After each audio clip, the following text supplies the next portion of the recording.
Hello everyone and welcome to the series finale of the New Japan Pro Wrestling Series on TEW 2020 here on the channel as we say goodbye to 2028 going into 2029 rather, and we also say goodbye to New Japan and saying goodbye to TEW 2020 as for this series it has been quite a blast. But at this point, it's like, what else is there to accomplish in the save? We have made so much money. We have ran, what's it now been? I can't even remember how many shows we've now done. It's, I think, yeah, we almost made it to 1,700. It's a lot of shows. The series started 2 years ago. In real time here. It's actually it was 2021. I was thinking it was 2022, but I'm pretty sure it was 2021. So it has been a long time coming. 153 episodes have come and gone. And this is our end game because, of course, the stake of New Japan on the line for this Wrestle Kingdom. 7 of our 10 matches, and of course the New Japan Rumble as well is involved on the card, so actually 11.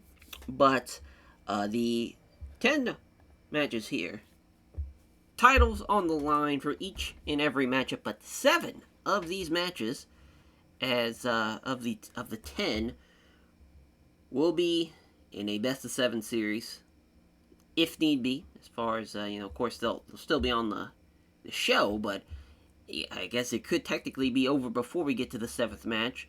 As far as the 7 matches are as followed. As far as New Japan Strong Women's Openweight Tag Team. Forgot to put the tag part.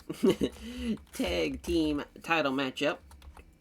Julia and Saki Akai taking on the Io Shirai and Kairi Hojo, as Julia and Akai, Donna Del Mondo taking on Io Shirai and Kairi Hojo of the Triple Talent Tandem, representing the Pride of New Japan side. And of course the Julia Donna Del Mondo side will be on the Order of Change side. Second match, which is also the second match of the best 7. The New Japan Strong Openweight Tag Team titles on the line as the new champions, the Prehistoric Barbarians. Yes, they beat the Ricochet Carl Fredericks team on New Japan Strong to end out the year just this past Wednesday. So they have now been champs for 2 days going into the Road 2 shows for Wrestle Kingdom. And they look to defend their belts against Gable and Ashino. It's going to be a big-time matchup there. Junior Heavyweight title on the line for our next matchup at Atsuki Aoyagi of the Order of Change versus Diamond K's Kota Umeda. Hell of a matchup there, and a big opportunity for the Order of Change if Atsuki Aoyagi gets it done. In the IWGP Tag Team titles on the line, our third matchup of the best of 7 between the Order of Change and the Pride of New Japan, as Tyler Black and Jon Moxley taking on Jay White and Juice Robinson. Of course, we know the Jay White Juice Robinson team not great chemistry-wise, so hence why it's kind of in the middle of the card. And our fourth of the best 7 series matches, New Japan Strong Openweight title on the line, Shane Strickland versus Will Hobbs. As, of course, House of Black versus the Dark Order is a fun match. This is a big matchup for Shane Strickland, though. Shane Strickland. I think I said Sean Strickland at the beginning of this. Not the UFC fighter, of course, as Swerve Strickland and Will Hobbs. Going to be a hell of a matchup there. And the IWGP Junior Heavyweight Tag Team title matchup in our 5th of the best 7 series matches. Samurai Del Sol and Demonic Bamba of the Bomb Squad taking on the Velocities, of course, the Designs of Perfection. Big time matchup there for Samurai Del Sol and Demonic Bamba, and of course for the Velocities as well.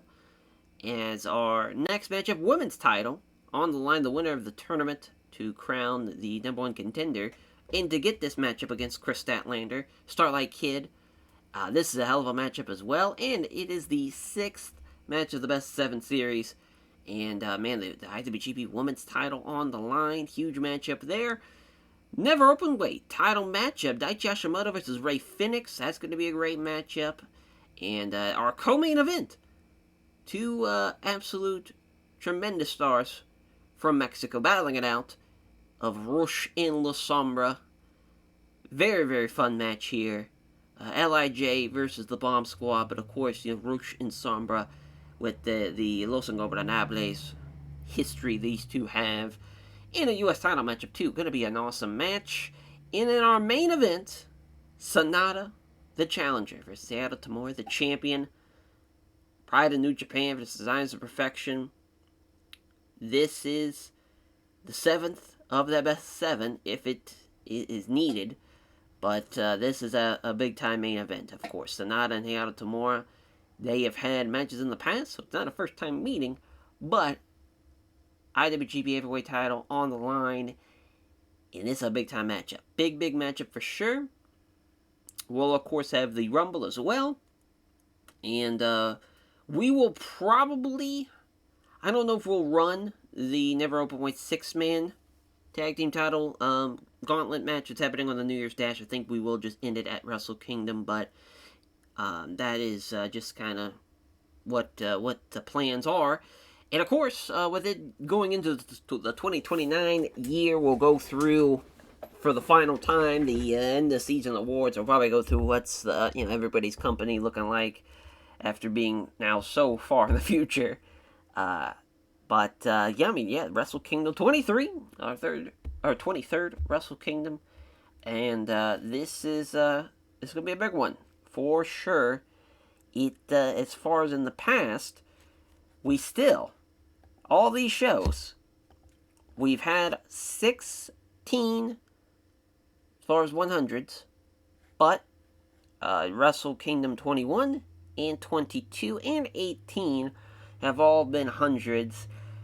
Can we make it 4 Wrestle Kingdom shows, which will basically be half, which that would be great if that would be the case. I mean, the past 2 have been 100. Wonder if the in 2020. Oh, that's that's Wrestle Dynasty. Yeah, there's Wrestle Kingdom 19 was 97. It's great. New Year's Dash was a 99 for 2027. So was Fantastic Mania. What a year, 2027. And then that also had the King of Pro Wrestling was 100 as well. And of course, Wrestle Kingdom, Wrestle Dynasty, god damn. I think it's safe to say, and the G1 Climax Finals, I think it's safe to say Dominion, oh my god.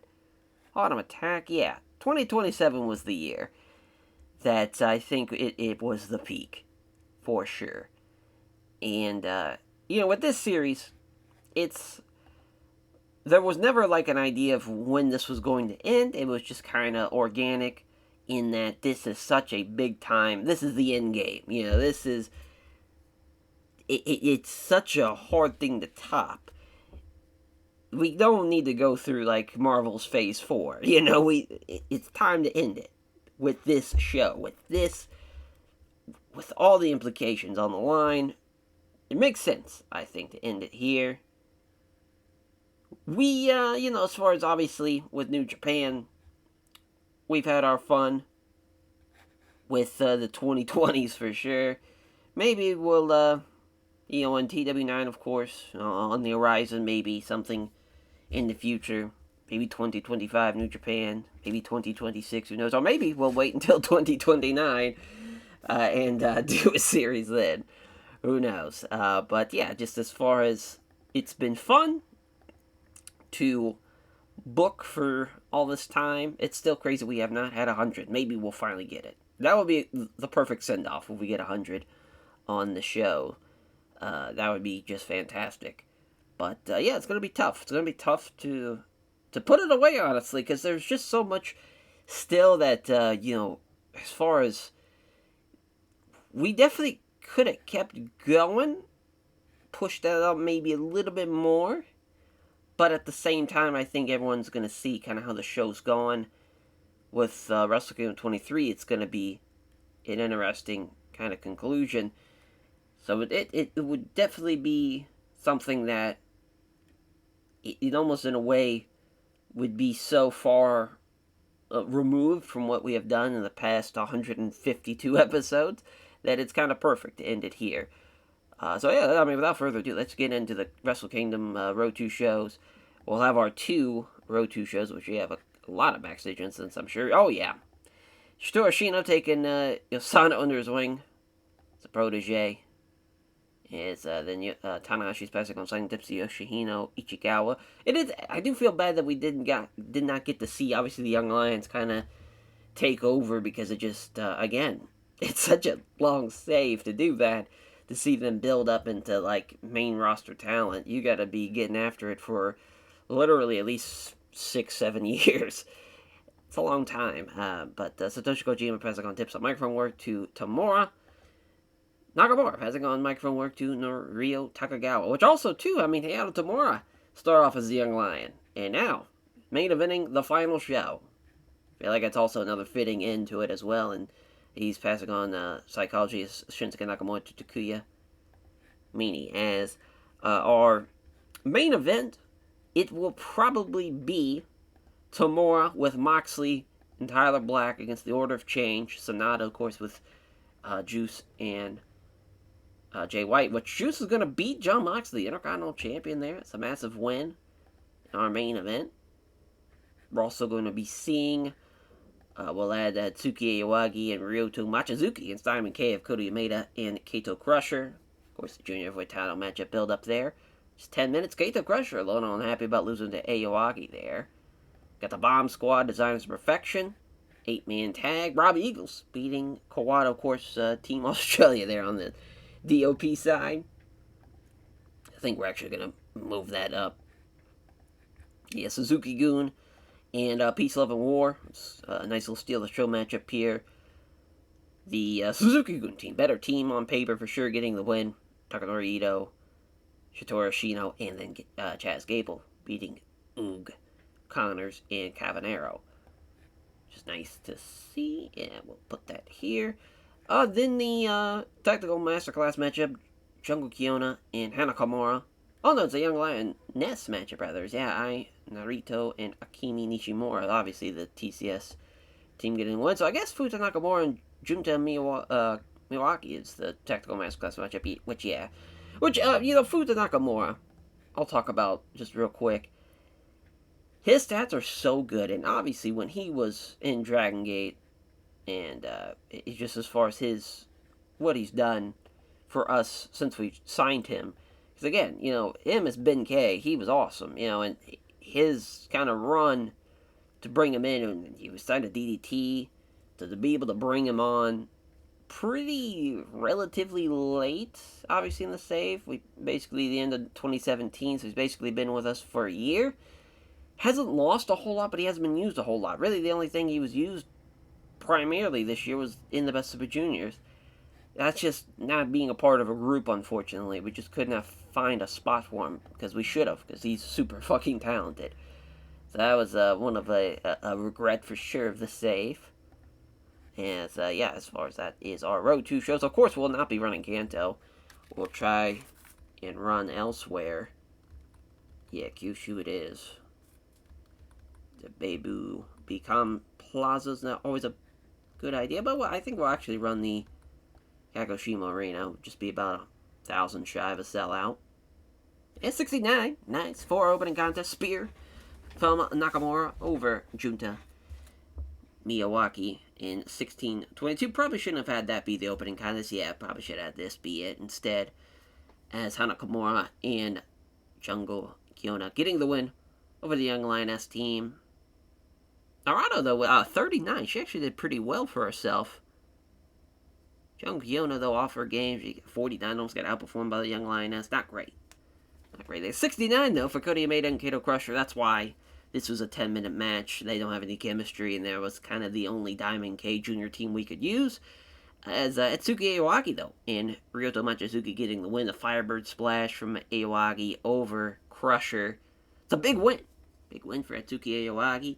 She's looking to make history to become the Junior Heavyweight Champion for the first time at Wrestle Kingdom. Suzuki-gun beating Peace, Love, and War with Gable beating Clark Connors. Will we see that same fate for the Prehistoric Barbarians potentially? But instead of, Clark Connors getting that great amplitude, it might be Cavanero or Oog. But yeah, an 80 there. 81 for the Bomb Squad, Designers of Perfection. 8-man tag, DOP getting the win. Rob Eagles beating Kawada with a War 4-5. Everybody doing about the same besides Ryu Lee with an 82. But, yeah, I mean, the worst guy being Kawada with a 64 out of 8 guys. Not bad. Actually, oh yeah, Kawada still was. Yeah, but McQueen and Rob Eagles actually 67, 68. But yeah, that junior heavyweight tag team title match was going to go pretty well. Feeling pretty good about that. In the order of change, beating the Hiroto Tamura, John Moxley, Tyler Black team of the Pride of New Japan, as Tamura, Moxley, and Tyler Black losing here. Big win for Sonata and Jay White and Juice Robinson, too. I mean, Juice, worst guy in the match, funny enough, but got the win over John Moxley, Intercontinental Champion, and looking to become a tag team champion. Double champ, trying to become that double champion. And an 81 for one of the final shows of the year and one of the final shows of the save. Not too bad for a tour show. It's on to the next tour show. We go. Alrighty, so the final Road to show for Wrestle Kingdom, as far as our backstage incident, went just one. Satoshi Kojima passing on microphone work to Hayato Tamura. And it's kind of crazy. Last year's show, not really that great. The year before that, though, in 86. Again, that going into the incredible 2027 year. But, man, that is just wild. That fucking nothing was on that show. It's just wild. But our main event, it will be... I was thinking it was going to be Hobbs and Jay White, but this is a really good match, too. Obviously, Sonata and Aoyagi against Hiro Tamura and Kyle O'Reilly, which Atsuki Aoyagi and Sonata are going to beat the Dragon's Den team, as Aoyagi is going to beat Kyle O'Reilly. But I really like that Will Hobbs, Jay White, Tyler Black, Shane Strickland match, but Tyler Black, too, getting the win over Jay White. Some miscommunication is what's going to cause this, too. A little bit, again, all these egos in one place, it's, of course, Will Hobbs, he's like, I'm not trying to fucking take shit from Jay White. I can, crush him like a bug. A big motherfucker, Will Hobbs, he's not taking any shit from Jay White, and you see that there in that match as far as causing the miscommunication, causing the loss. Just simple storytelling there. And Sombra and Yota Tsuji versus Rush and Jay White. Or Rush and Jay White, Rush and Riley, as Rush getting the win. Hell of a matchup, though. It's crazy. This is the Steal the Show matchup. Because that's probably going to be the best thing on the card. I guess it's not... I mean, that would be the goddamn point of a Steal the Show match. Then we'll probably go with the Gory Bastards of Pac. And, of course, John Moxley against Juice Robinson and Alex Coughlin. Which Pac's going to beat Coughlin. Obviously, we could have went with Moxley getting his win back, but felt like that's a good call to kind of have it go 50-50 with Tyler Black at least beating Jay White. Then Triple Talent Tandem versus Donna Del Mundo. Trios War matchup here. It's Konami going to get the win over Saletta. It's going to be a good match, though. Yeah, 20 minutes there. And then our Technical Masterclass matchup, Moroka Takato, one of the best young lions we ever had, taking on Jonathan Gresham here. And Gresham's going to beat him in about 16 minutes, which... Liger's been given too much as the agent. It's interesting. Yeah, he's main event.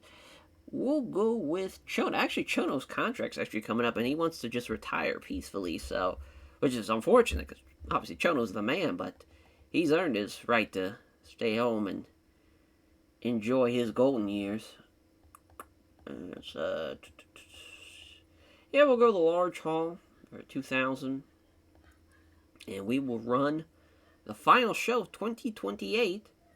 It's a 61 for the opening contest. Yeah, I mean, Jonathan Gresham, rusty here.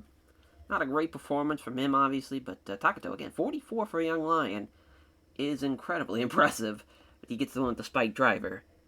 Triple Talent Tandem beating Donna Del Mundo here. We'll see if they can do it on the main show and the big show. That will be Wrestle Kingdom. As Io Shirai, best woman in the match by far. The only one that was close was a 69 rating from Julia. Io is incredible. 78 for the Gory Bastards versus Juice Robinson and Alex Coughlin. As Pac The only one with the shooting star senton doesn't even get the win with the black arrow or anything.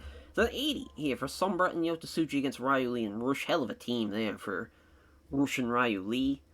Great performance from Sombra. That match is going to be incredible, though, between him and Rush. It's our co-main event. Rush getting the win with the La Lanza in 11 minutes. And then our co-main event. About to say main event, our co-main event. Handle Tamura. Kyle O'Reilly losing to Sanada and Atsuki Aoyagi, which they did really well for themselves. Aoyagi and Sanada, 75s and 72s. Got outperformed by Tamura, but of course he's got the excellent chemistry with O'Reilly. He's got the good chemistry with Danielson. Just everything working well. And they got the crowd hotter for a main event, which was an 88. With the miscommunication from Hobbs and Jay White. They lose to the established unit team of Strickland and Tyler Black. Tyler Black getting the win with God's Last Gift, too. So that's fun. Cradle fucking suplex. Inside cradle suplex, if you will. Or small package suplex, rather. That'd probably be a lot easier to say. But, 20 minutes. Again, just kind of everything went about 20 minutes for the Road 2 shows.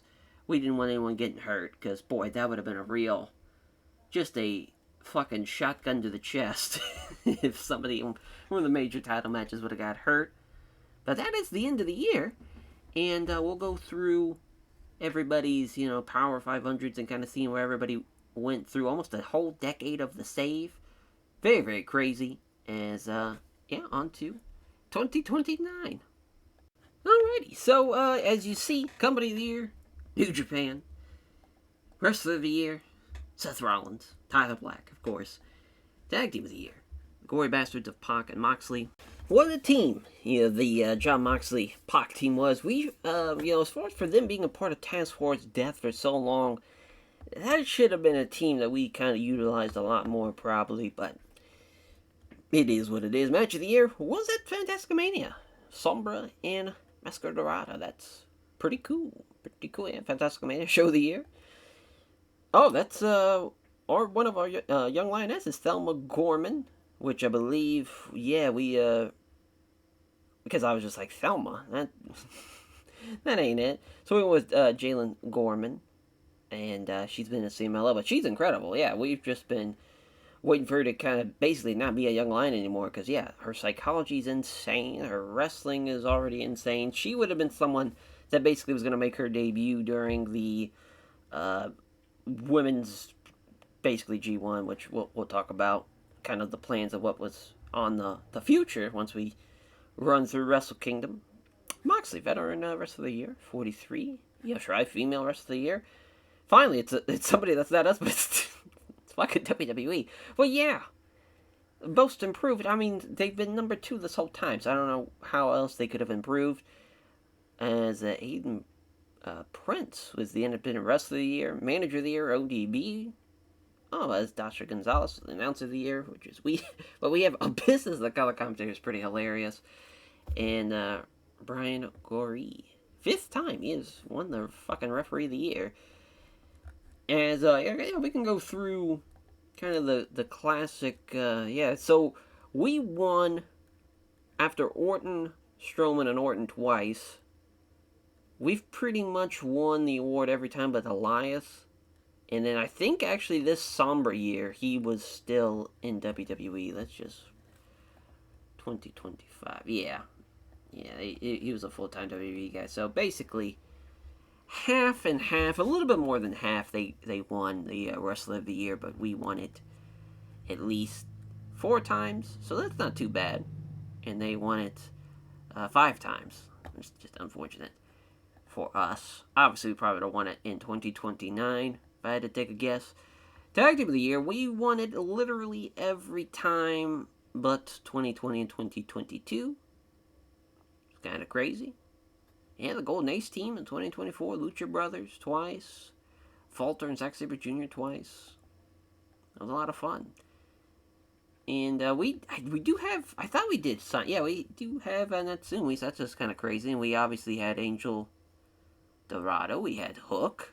We did sign Dragon Bane, but I don't think he was a part of the Young Wrestler of the Year order when we signed him. I think we did have Blue Panther at that time. I think we owned CMLL in 2021. Yeah, we're the veteran wrestler of the year for 3 straight years, I think. Actually, Devitt, we might have signed him that year. Yeah, it was the year before that is when we brought him back. So tough that we just missed out. But Shingo and Moxley won it, and then Nakamura. Actually, yeah, again, I think that was another year where Nakamura was in WWE. Yeah, 2020. Oh no, he was in New Japan by that time again, so that's nice. So at least we won 3 of those. Not too bad. Yeah, once we started running Joshi's, it's pretty much been Io Shirai the whole time. Basically, it's from the birth of that.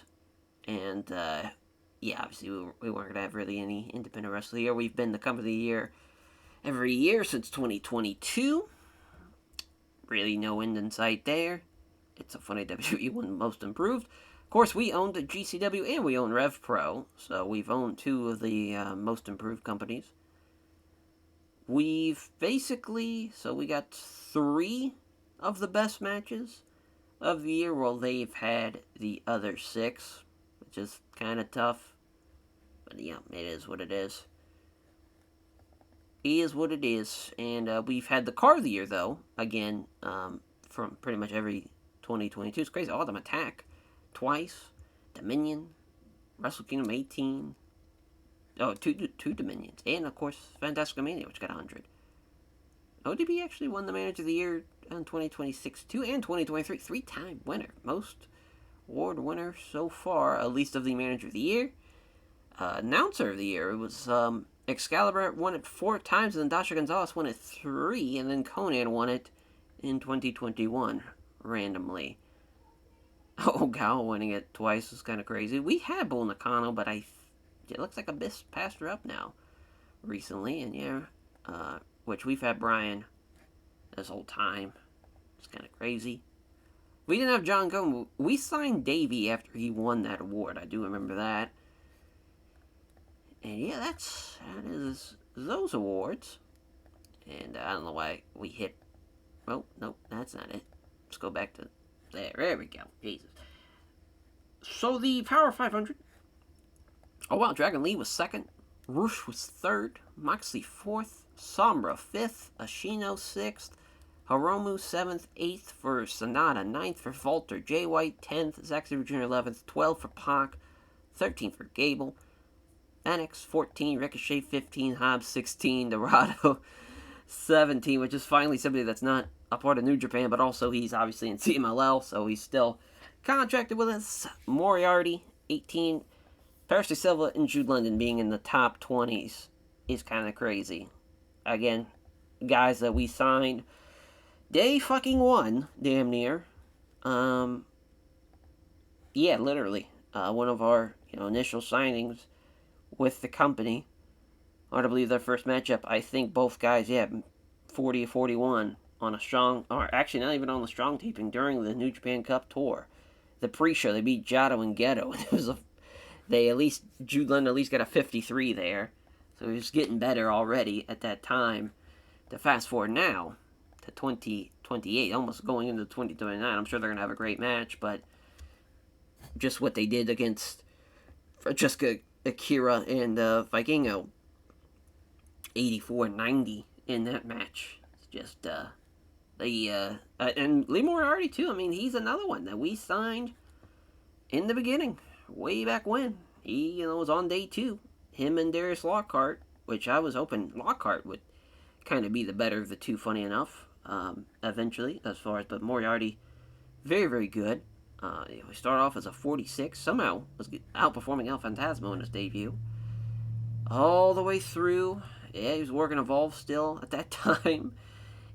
I think we signed him full time eventually in 2022, and he was getting better and better. I think around this time, he was starting to get into the 60s by the end of 2022, and he, and then obviously he becomes champion in, as far as he becomes the junior heavyweight champion in 2024, him and Gulak. And then that turns into, eventually, he becomes the junior heavyweight champion in 2028. winning a singles title for the first time. Definitely somebody that very proud of what he accomplished throughout our time. I'm trying to think who else really was somebody that grew within the company throughout the time. Pretty much those three would definitely be, and Tamura.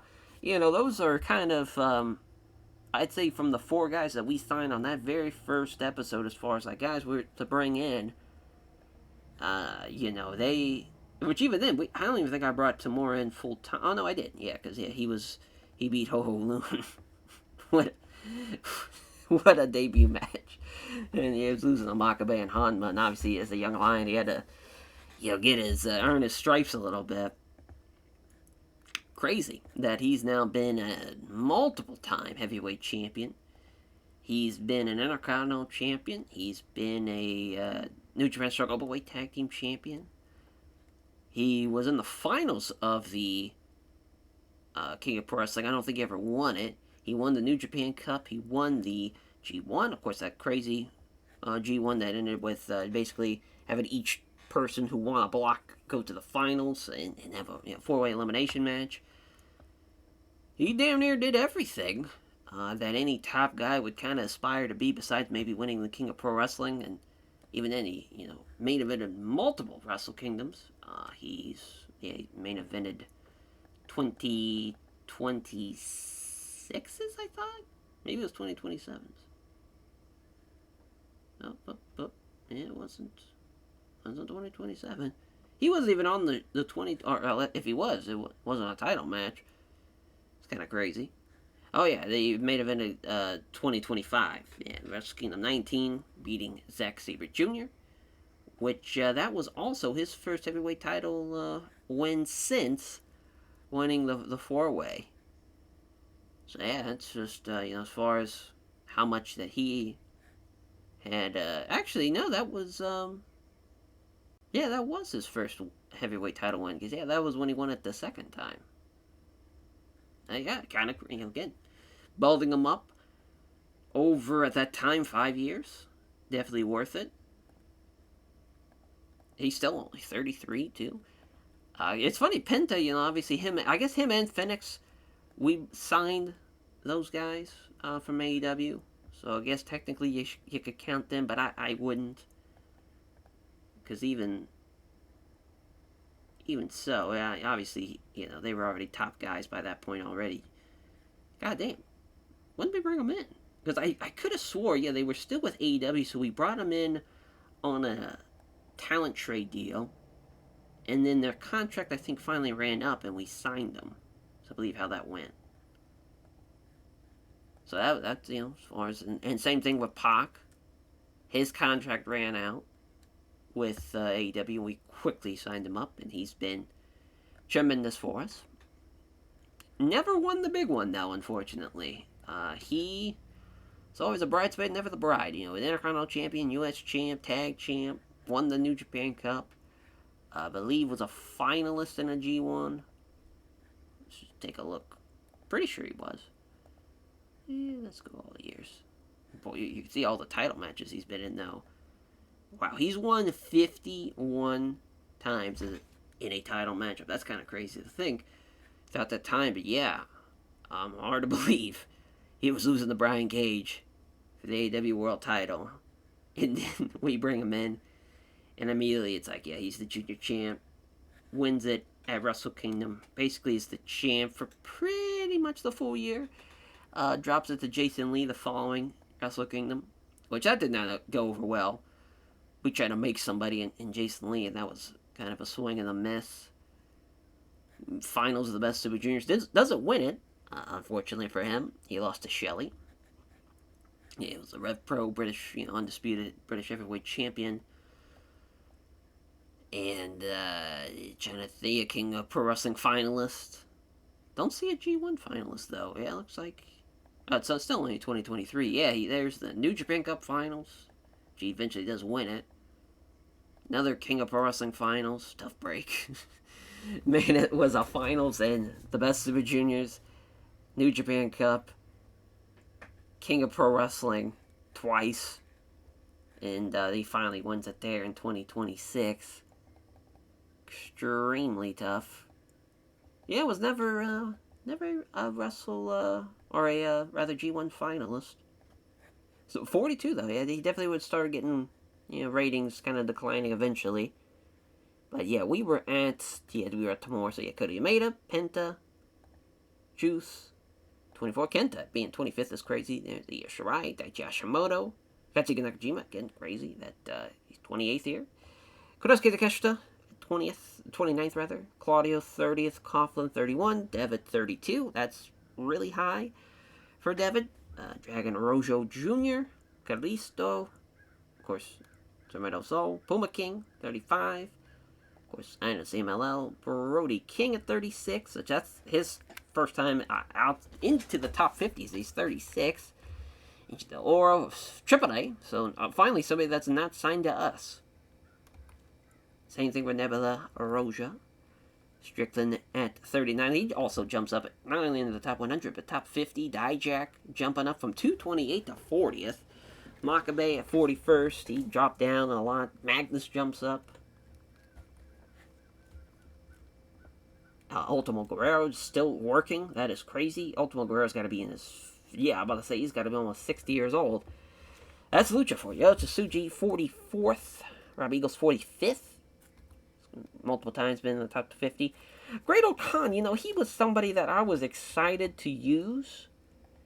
The ratings just never really came, unfortunately, because, those guys that they were still on excursion when we started, they were kind of behind the 8 ball. He had his moments, though. We gave him a couple of runs. A never openweight title matchup. He's had, IWGP Tag Team title matches. He was New Japan Strong Openweight Champion at one point. He had a couple of never openweight 6-man tag team title runs throughout his time as, part of United Empire. And yeah, I mean, he was, I was hoping when he was, he turned and joined the Monstars, that would kind of help him out a lot. And did not. Did not, unfortunately. Dante Martin, 47th. Caristico at 48, which... He's back in CMLL. I thought he had been signed by WWE. Vikingo, 49th. Black Boy, 50th. AAA guys. I'm glad Mexico's killing it. Astrolux, 51. Clark Connors, 52. Sabarino Jr., 53. Psycho Clown, 54. Furia Roja, 55. Atlantis Jr., who I very much loved using when we brought him in at times. Sometimes we just use him for Fantastica Mania, but it's always fun. Keith Lee, 57th rather, Levi Meir, who made a big splash for us. It's crazy. He was involved in 97, and during being in the G1, Calvin Dankman somehow still ranked 59th. Rusev, 60th. Wow, Sangri Imperial. He was involved in a 90 match. Who else was in the match? Goddamn. Oh, Nebula Rocha, okay. Which is still crazy that he did as well as he did. Cedric, 62nd, 63rd for Nakamura. And Jonathan Gresham, 64th. That's kind of low. Yeah, he's a top 20 guy last year. Blue Panther Jr. jumps up pretty high, which I'm happy him and Atlantis Jr. have been working together. Hemeka Orita, Aiden English, wow. NWA, fuck it, him, he had a 90 match, him and Sonny Kiss. It's crazy. El Coyotes, of course, CMLL, Black Danger, DTU Crash guy, so just kind of a freelancer in Angel Mortal Jr. 70th, Villano 3 Jr., which is always so funny. Being a Villano, you're obviously, Lucha royalty. Armas, 72nd, which is crazy we let him go, because, yeah, he was signed to CMLL, but now he's working DTU. O'Reilly still ranked 73rd there. Francesco, 74. Sho Tanaka, of course, bringing him back. Part of the Designs of Perfection as Showtime Tanaka. And that's been fun. Guy that wasn't even in the top 500 again. Last year, we bring him back, and now immediately, obviously, it's thrown into some big time matches. Aurora, rather. Jesus, I butchered that. 76. The Laredo Kids, 77th. There's Darby Allin. There's an AEW guy, finally. Super Astro Jr., Big Pop, Flamita at 80th, Xpera, Jay Lethal, Bestia, Cueto, Quatrario rather. I always say Quatero as Sanson, Forastero, Chris Stone Jr. Crazy that because Chris Stone Jr. he's been working for a while. Yeah, 36. About to say. Wow, that is very high for Dynamico. Wow, his stats got really good. Whoa. We probably would have signed him to CMLL. That's crazy. Yeah, I can't believe Chris Masters, again, just killing NWA. I love how, again, we haven't seen a WWE yet. Oh, there's finally one. I see Orton's coming up. Drastic Boy, Phantasm, Star Black, 93rd Randy Orton. Oh, he's AW. He's WWE. Jesus Christ. Akuma. Sammy Callahan, another AW guy. Barbara Cavanero, 97th, first time in the top 100. Hinchero, which we actually, Hitcherio, rather. My God, I don't know why I'm butchering the names today, but at 98th, we just signed him too. It's awesome. He was going to be in CMLL. Kerry Hojo, 99. Mao Iwatani, 100. Sonny Kiss, 101. Dominic Garini, 102. Shota Umino, poor Shota. You know, another guy that I was like, man, he is going to be a guy that definitely was going to get some belts. Literally had only one title reign. It was a New Japan Strongman Boy Tag Team title run. I thought he was going to be, like, you know, Intercontinental Champ, U.S. Champion by this time. Never happened. Stigma, 104. 105. Starlight Kid, 106. Rhett fucking Titus, 107. Of course, Rhea Ripley, who is, we call her Mommy Demi, rather, as in the CMLL, because obviously just playing over the mommy gimmick. Fuminori Abe, 109. Marche Rockets is 111. That is crazy. Sami Zayn, AEW. Kento Miyahara, 113. Sheamus, somehow still getting ranked pretty high. He's got to be up there at this point. Yeah, 50. Still kind of. Cuervo, Extreme Tiger, SB Kento Gogan. And The Miz. Oh my God, he's in AAA. That actually would kind of work. That if he was going to work somewhere in Mexico, AAA would definitely be the best bet. Him doing lucha is very funny to think about, but as a Rudo heel, not the worst person to go down there. Yeah, I mean, not terrible, not a terrible place to go. Josh Alexander. I'm just, you know, as far as, and there's Veroni Yamamura. I just want to see where the fucking WWE guys are. Oh my God, there's only 5 of them? There was 5 of them. Oh my God. Talk about, that's fucking crazy. I mean, the Fed, what happened? I think we happened, yeah, but that's, I mean, yeah, the medium now. Like, what's Roman doing? 43, he's still over? He's just not in the Power 500? Is he hurt? Matches aren't, oh my, well, it's, first of all, he's, just doing beatdowns on, not great talent. I love how one of the Singh brothers is in the Universal title picture. Oh, I saw Snoop, and I was like, that better not be Snoop D-O-double-G, but now that's, fucking, yeah, basically, who would be, oh God, Couture, Brazil, but, that's crazy. That he's, like, extreme. He had one of the Young Bucks is over there, and Nick, who's now a tag champ. Wonder who he's teaming with.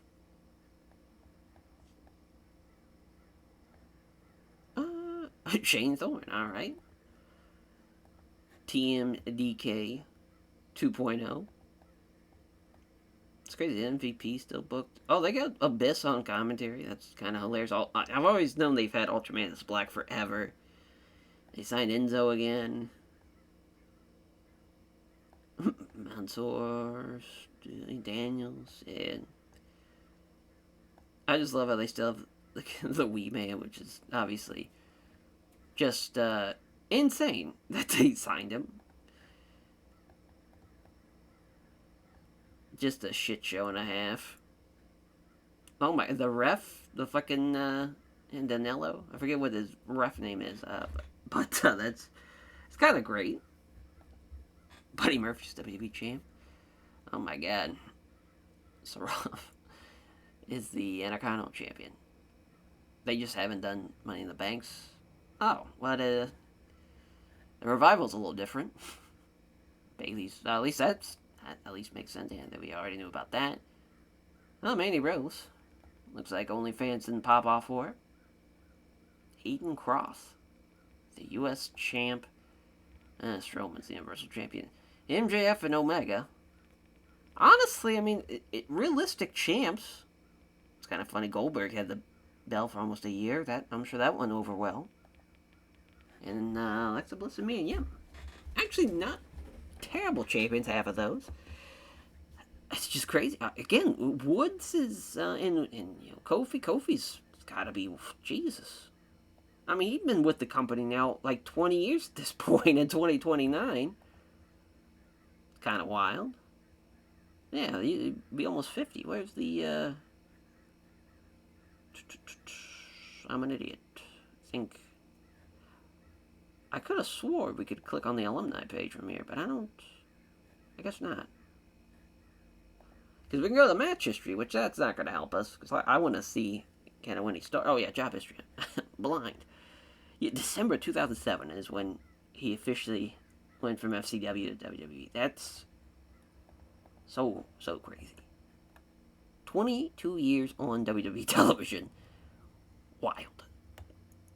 Wild.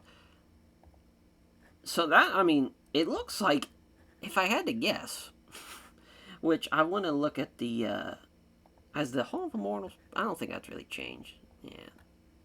Oh, no, it has. Yeah, they're Takayama. Fuck yeah. Kawada. Taker. Big Show got inducted pretty soon. Fucking Steiners. Ray. That makes sense. Octagon. Huh? That's cool.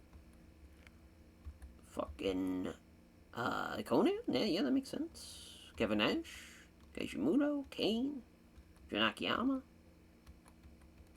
Tenzan. No Kojima though, huh? Guess he'll just go fuck himself. Edge, Wagner Jr. Oh, Danielson, Lesnar. Yeah, not bad. A lot of them make a whole lot of sense. Who would have thought? It's crazy. Abdullah the Butcher's only title is the Big Japan fucking Deathmatch Championship. Oh, we clicked on that already. Looking at Company Wars. Yeah. So it's crazy. Again. New Japan. We own CMLL. We own GCW. We then jump to our next avenue. Damn, I thought RevPro would be at least in the top 25. Guess not. So yeah, but still, as far as New Japan, CMLL, GCW, 1, 2, 3, all under our banner. Very, very cool. Very, very cool. And then NLL, CZ, Doe, IW Mid-South. Damn, Noah's down to small. That is tough. Can we track their progress the whole time? Damn. That's crazy. I don't remember it ever being that low. That's tough. That is big tough.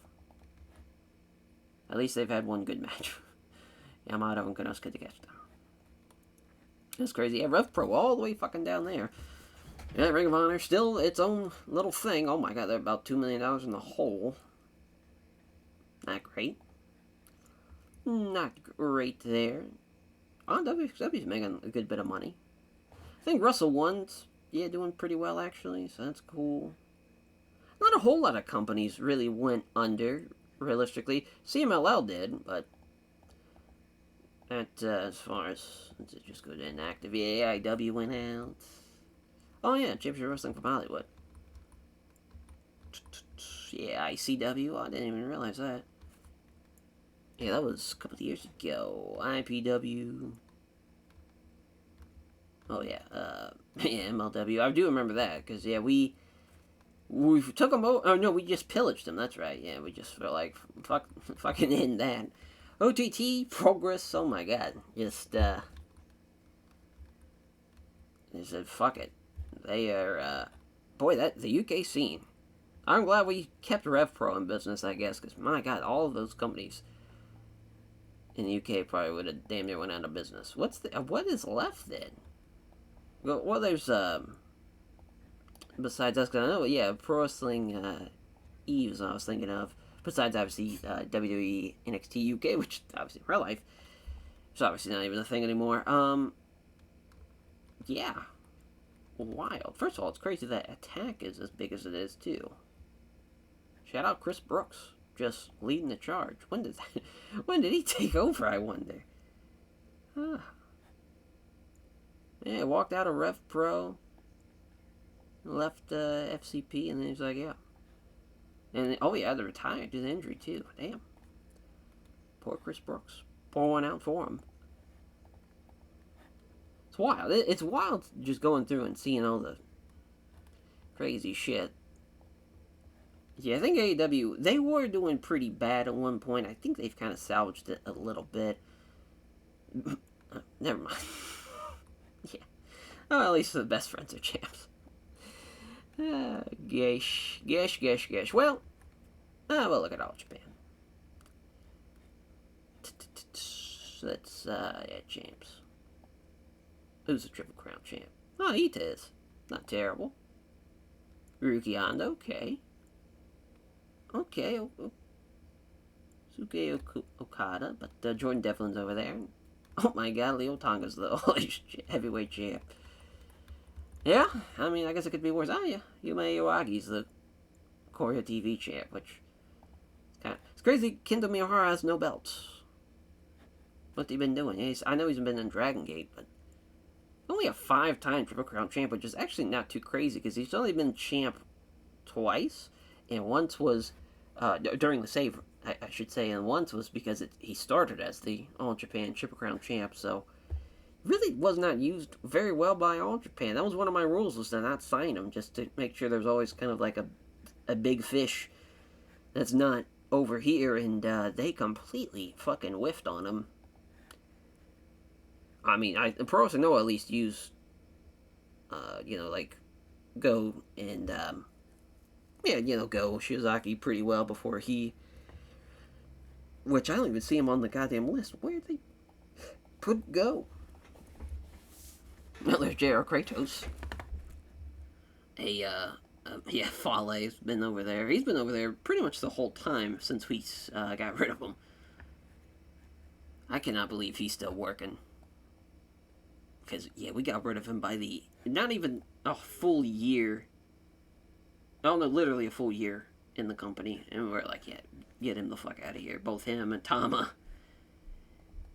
And Tongaloa. It's just pretty funny. I don't even, Toru Sujiura's been working over there. That's nice. Oh, yeah, Sujiura. I was going to look, because I'm assuming he's retired. Yeah.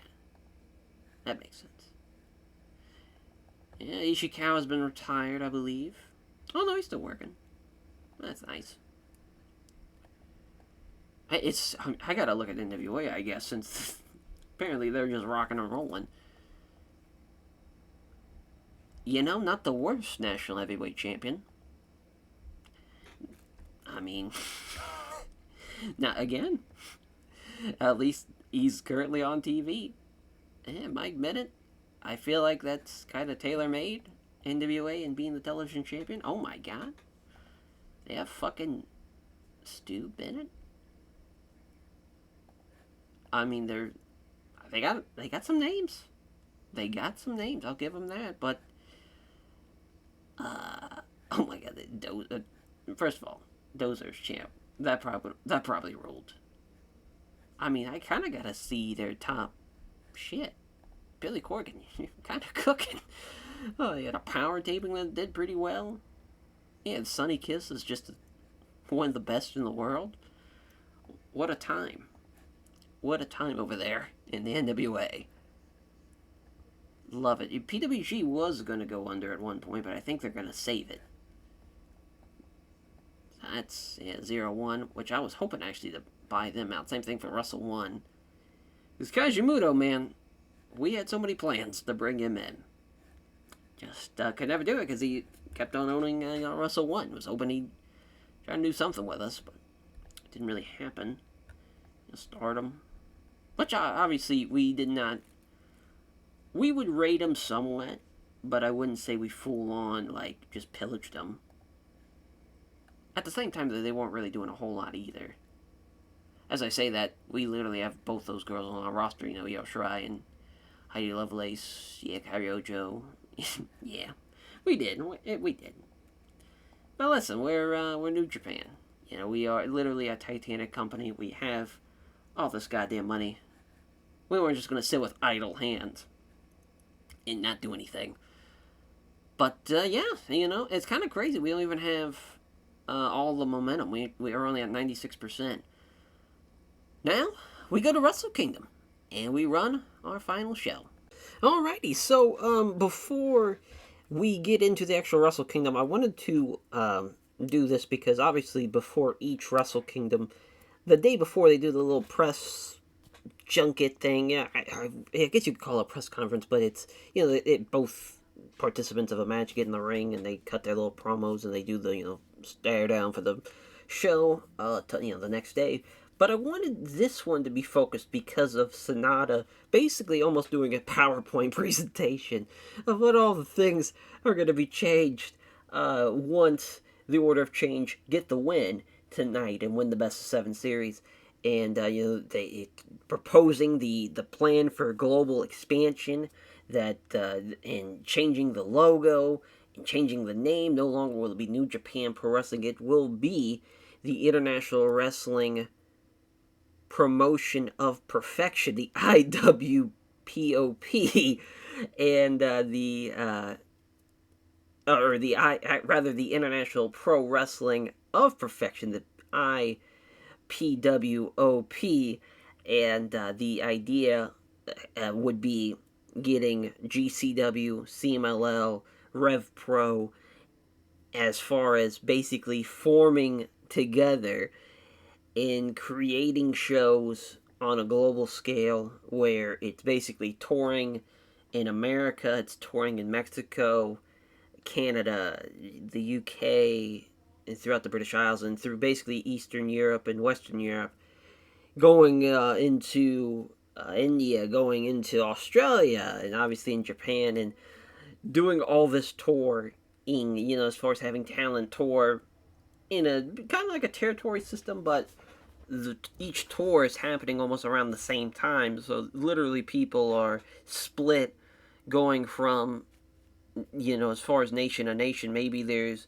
United Empire is doing their thing in, you know, in Canada, whereas the Order of Destruction and in the Task Force Death, maybe they're in America, or, you know, and LIJ's back in Mexico. Like, just basically taking the talent and touring them, kind of like a touring brand in a way, where it's not necessarily a Japan-based promotion now it's a global scale production, and it's going all over the world.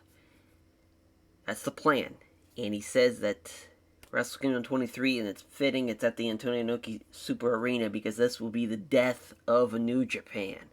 It will be the birth of the International Wrestling, or the International, every time I always forget the name of the International Pro Wrestling Promotion of Perfection, the IPW POP. And that will be this idea also, too. There will be kind of like a Senate or like a House of Representatives type of situation, where it's you know, talent from, you know, kind of obviously behind the curtain, the Danielsons, the Tanahashis, the Naitos, It would have been Chono, but now he's retiring. So now Tenkoji and Liger and throwing in Milano Collection AT2 and kind of having people representing each kind of brand of what they want, and kind of things have to be passed and things have to be agreed upon, and belts will be unified. He proposes a global, an undisputed world championship, which will be, and the idea is the heavyweight champion. He says it will be me after he beats Seattle tomorrow, the Intercontinental Champion Jon Moxley, whoever wins the New Japan Strong Openweight title, and whoever wins in the U.S. title match. Those four champions will collide on their first ever show in a four-way match to crown the first ever champion. His whole and everyone is just up in arms. The pride of New Japan talent are just saying this is all just a pipe dream. Don't listen to this madman, but he believes that his group is going to be able to do it, and these changes will be implemented as the New Japan Rumble, which the winner will take on the new Never Openweight champion. Or actually, yeah, we'll probably do, probably the Never Openweight title. That'll probably be the co-main if the plans are being made, if that does in fact happen with the winning of the Order of Change. But if, of course, if the New Japan side wins, then I guess it can be whoever they want it to be. But Volter, nonetheless, gets this win in the New Japan Rumble, and the Final Four being him, Konosuke Takeshita, Showtime Tanaka, and Pac. So an interesting Final Four. Fun match, though. Fun match, 30 men, and you see all the names there. I'm not going to go through all of them. Some names that, a little bit of a piece of pie for everybody. We got some Peace Love and War guys, some Kingdom of Torture, some Dark Order guys, Suzuki Gun, United Empire, Monstars U, even Diamond K guys, and Koji Kamai guys. A little bit of everything there. Got the crowd hot, and got the show off to a strong start as well. But our opening contest, it's a 93, and they retain their belts. Io Shirai and Kairi Hojo beating Julia and Saki Akai. So 1-0 for the Pride of New Japan. They start off with a win, and they keep the New Japan Strong Women's, as far as Openweight Tag Team titles. The next matchup, the New Japan Strong Openweight Tag Team titles for the men's side of things, and another win for the Pride of New Japan. 2-0 already. Shotaro Ashino beating Barbaro Cabanero to crown the new champion. So they are literally champs for a week. And Suzuki Gun, the much better team, now bringing the belts back over to the Pride of New Japan side. It's a 99 for the junior heavyweight title matchup, but we do have a new champion, and it's Atsuki Aoyagi. So this is not a part of the Best of 7 series, of course, because Diamond K, they said, hey, we're not getting involved. We are a freelance organization. Now, what will that mean if maybe the Order of Change, they've had their maybe issue of saying, as far as Diamond K, you didn't join us, maybe they're going to let those contracts go. Who knows? But yeah, new wave plex for Atsuki Aoyagi, and this new wave of Japanese pro wrestling, it might be here. It's been talked about as far as this new wave of strong style. Well, it might in fact be here now on a global scale, if of course they get the win. New IWGP Tag Team Champions, a 3-0 start. My God, they just need one more win and it's already over. For the Order of Change, all that bragging, all of that boasting, and all these plans, and all the work he probably put into that goddamn presentation might just go down the drain before he can even do anything about it, as Tyler Black and Jon Moxley, the new IWGP Tag Team Champions, with Tyler Black getting one with the curb stomp over Jay White. There's an 87 for our New Japan Strong Openweight title matchup, and for one whole year, Will Hobbs has been the champion, defeating Shane Strickland here, even though Strickland outperformed him. Tough break for Shane Strickland, but a big win nonetheless for Will Hobbs. A big moment, though, for Shane Strickland, though. They have a big singles match in front of 100,000 people. Not every day you get to see that for him, and especially on this save, but he gets it done. He doesn't get it done, unfortunately, but he does get a big matchup nonetheless. The Velocities retain their championship belts against Demonic Bomba and Samurai del Sol. Now, it's 2-3 already. Just like that, the Velocities make it their 8th defense, and that is what the Order of Change was all hoping for here. If Starlight Kid or Chris Statlander, whoever gets this win, I mean, this is a very, very focal win, especially for Starlight Kid if she can get the win for the Tokyo Cyber Squad, and also, more importantly, for the Pride in New Japan. But what a win, though, for the Velocity, nonetheless. The 92s and 93s, well-earned win there. But it is, in fact, Chris Statlander getting the win with the Area 451, even though Starlight Kid damn near doubled her. Tough break, but a huge win for Statlander nonetheless, which will now, of course, mean it's all tied up. Who would have thought? Comes down to the main event. But we have a couple of title matches still to go before our main event. Vertical Drop Rainbuster for Daichi Hashimoto for Ray Phoenix in 24-24. And Hashimoto wins the Never Openweight title. A title change here. Daichi Hashimoto and Ray Phoenix, both 88s, and I thought this was going to be a little bit better. I thought it was going to be at least in the 90s, but we'll take it. Our co-main event, though, goddamn, what a match. Sombra Rush for the U.S. title, and the Brilliante Driver gets it done for La Sombra, getting the win, and our U.S. champion stays with LIJ. And our main event for all the fucking marbles, and it is Hayata Tamura beating Sonata, the Pride of New Japan, do it. New Japan stays afloat.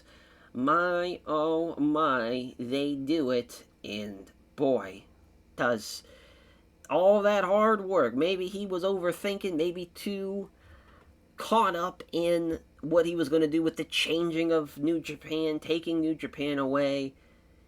He falls short in the main event, and the Pride of New Japan win it. And the Antonio Inoki Super Arena stays to be the home of New Japan, and we get 100 to end out the series. How fun. I wish we would have got 100 show, or 100 match rather, but we'll take the 100 show. Shout out the Junior Heavyweight title matchup. I had no faith in that at all. Should have swapped out that with the Never Openweight title. It now would have been a hell of a way to get into the main event, but we'll take it though nonetheless. Man, I think the way I wanted to build it up, originally there was a plan where it was like, let's have the Order of Change win it. Let's see the Order of Change end the series by them destroying New Japan and creating this whole new thing with this, as far as this global, international touring company on the scale of likes of which wrestling has never seen before. But we changed it. And I was just kind of thinking like, man, I feel like that would kind of be like a downer way of ending the series. And that's kind of why, also, too, the series was going to end, because it's like, well, it's not New Japan anymore. Now it's this whole new thing. But we get to end it with some happy Hayata Tamura. A guy that we brought in as a young lion, retains the heavyweight title. But, now it's kind of like what would be the case of what would happen in the future. So, basically, we would do the women's G1, which I believe we would have called the IWGP W1, the women's one, Grand, maybe the Grand Prix or whatever, trying to, just, as far as an idea, W1 Climax, maybe, just, women's one Climax, which is, I don't know, the name's not great, but just, as far as that being the next piece of the tour that we would have done.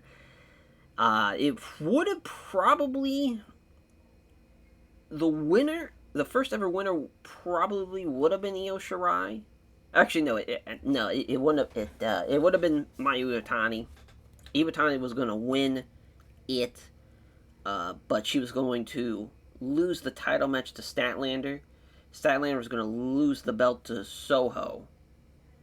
Ruby Soho, as far as she was going to beat her during the W1. They were going to be in the same block. And then, Soho was going to be the champ. The new beginning, that idea of a new beginning, I wanted to do away with the Intercontinental title. It was going to be Sonata basically having create his own World Heavyweight title. This idea that he's just kind of basically lost it. This character that, kind of like when Okada's carrying around the balloons and shit, but on a scale where, like, he is so I wouldn't say shell shocked, but just this. He insists that his shoulders were up. They were not down. It was not a legal pinfall, and he's carrying around basically what is the new IWGP World Heavyweight Title. We would have just used that belt since it's a real belt.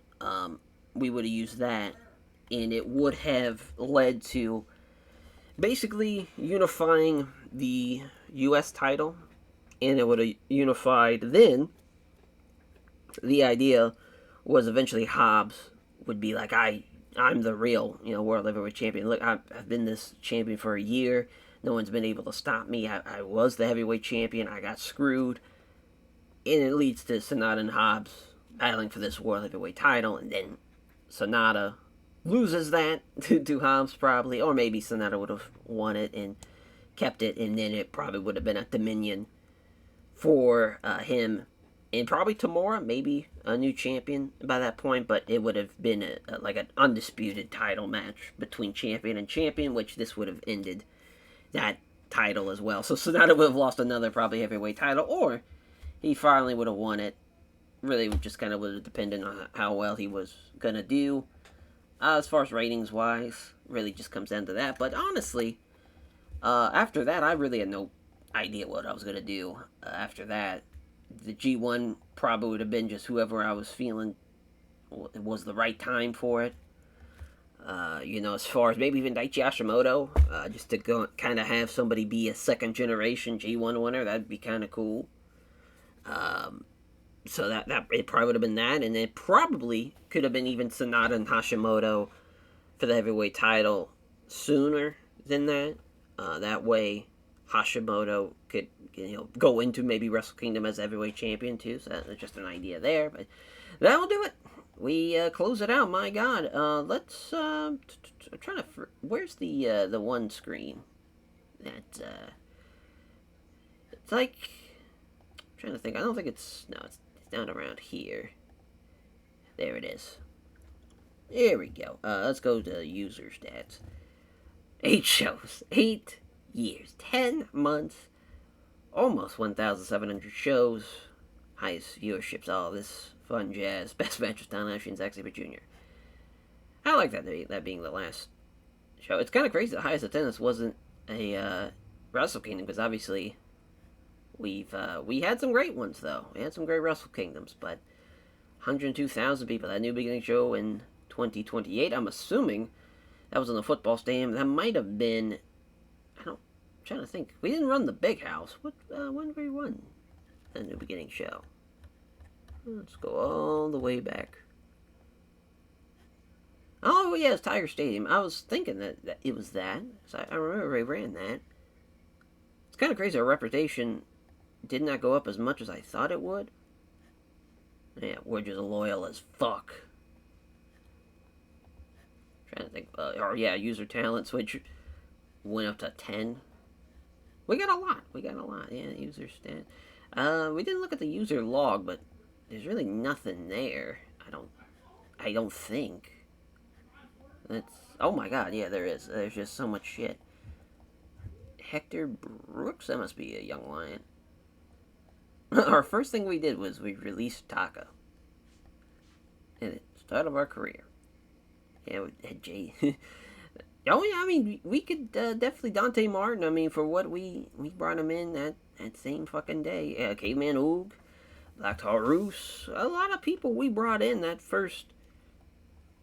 I mean, they're still, Corey Jarvis held around forever, still with the company. SB Kento, of course. Yay High. Makabe did well for himself. Some guys not so much, but some guys, Gavin McGavin's still around. Casanova, of course, still around. Of course, we talked about Moriarty. Logan Gray, he left and he came back too. Same thing with Sujiora, we've kept him around. Calvin Takeman, of course, Hobbs. A lot of these guys that we signed pretty much that first month stayed with us the whole way and were focal points of the company. So it's pretty cool. Pretty cool to see how that all worked out throughout this time. Thank you all for watching for the New Japan Saga, and we say goodbye to TEW 2020. As for the channel, 2025, there will be a lot more TW9 content. There is at least going to be the continuation of one series that was stopped, and that being the territories save. It's still in beta, but it's probably going to get close to being able to be used. I'm sure by the time we get there. There's another series that's been in the works that will get launched for sure in 2025. There's gonna be, I pretty much think, because we did TW 2016, we did All Japan in the mid to late 80s, going into the 90s. Then here in TW 20, we did All Japan throughout the 90s. TW 9, we're gonna do All Japan, but now we got to deal with the Exodus. How are we going to do that as far as we're not even number 2 in Japan? We're number 3 at that point in Japan. And that's going to be interesting to do. To be kind of the underdog in Japan and to be amongst talent that are way better than us. So we're really going to have to be on our P's and Q's. I think that's going to be exciting to continue that saga. Because now it will get to the point where I will have probably booked almost close to 50. I'm hoping for at least 15 years of booking All Japan on the channel at some point. If you combine all the years, that'd be pretty fun to do. Because I want to say it was either 88 or 86. We started in TW 2016. We ended it in 91. Then we came back in 92. Had down TW 2020. Went all the way into 99.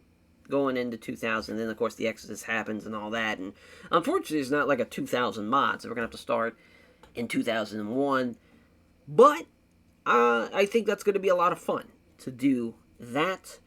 And, I've still been wanting to do a Torimon / Dragon Gate save. I'm sure we'll do that on TW9. We obviously are still doing the Road to Glory save on TW9. There's going to be more other series as well. Just kind of other ideas that I've been wanting to do. As far as just ideas of just toying around with shit. I've been wanting to do a WMA5 series where it's either at the start of 1992, 1993, but it's not the UFC. It would be kind of like a what if, like if somebody was just like, hey, we want to combine, all these martial arts under one banner. So it's ONE FC, which is obviously a real company in today's world, but it'd be somebody else leading ONE FC. It probably started in America, but at the same time, I kind of want to be in Japan, so who knows? We might even just start in China first, since, they run a lot of stuff in not really a lot of Hong Kong stuff. They mainly run a lot of Singapore and whatnot, but yeah, that's just kind of what's going on.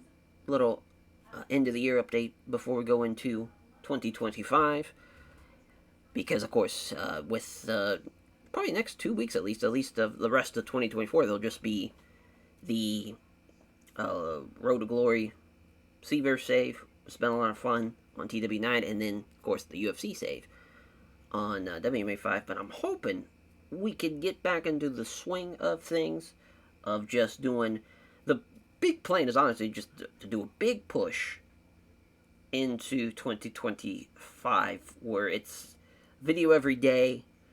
Maybe it might not be full-on series stuff. It might just be kind of playthrough stuff sometimes. Maybe it's gameplay footage sometimes. There will just be content on the channel. That's the plan, is to get content up and running. Because I want to get to 5K. I know I'm a ways away now. But if we push now, get it rocking and rolling, maybe by the end of 2025, we'll be close. Maybe we'll be at 4.5, maybe even 5K. Who knows? But that's the plan going forward. But thank you all again. Without you guys, there is no channel. There is no series done like this. Just, it would have just been me doing this all by my little self. And that's not fun. Not fun at all, compared to being along the journey with you all throughout these hours and hours now of content. And we'll catch you guys next time. Take care, everyone.